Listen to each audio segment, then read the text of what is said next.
7 o'clock. 11 o'clock dapat. So, the 27. Tapos alas 7 tayong Lord. O, siya po yung pangalan. The police station.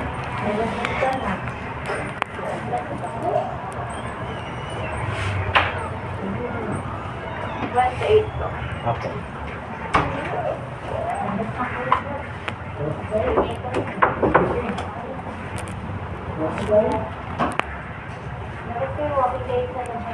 Wala din.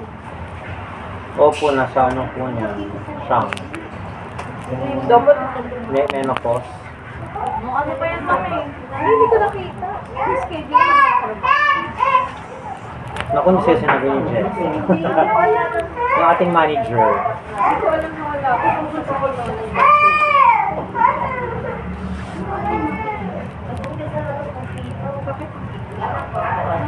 Ay, hindi ko rin Kasi malamig, umuulan. Oo nga na yung motor ko. Yun naman, hindi naman siya malamig.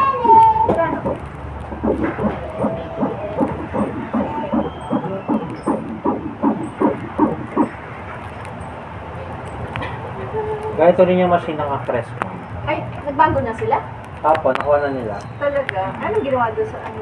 Pareho kayo ng ano, pareho kayo ng, baka ibenta. O dalhin sa clinic. Ay, mali. Dalhin sa line. For whatever purpose.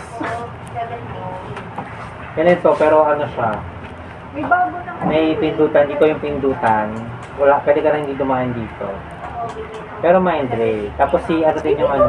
Pwede. Opo. Diba? Tapos sila din yung, pero mas ano na siya. Well, parang mas iba na yung resolution. Iba yung ano, hindi na siya DC-40. Parang may bago na. Opo, yun ang ano niya. Yung, si siya ang nag-ano ng ano niya. Siya din ang nabenta nung ano niya. Demo. Yung ano niya, yung dito niya. Kasi kilala niya kayo eh. Hentay? Oo. Matanda ka. Ay hindi, feeling ko isa sa mga engineer na pumunta rito. Oo.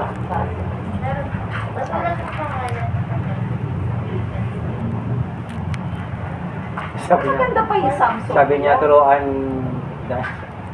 sabi niya. Ha? Sabi ko sa kanya, sabi niya turuan daw po niya ako. Lahat. Mag-lunch ka na lang. Nino.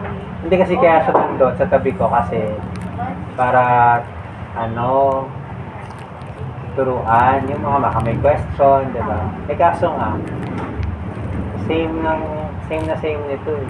Saka sa tala same, mind reading yan. Ay,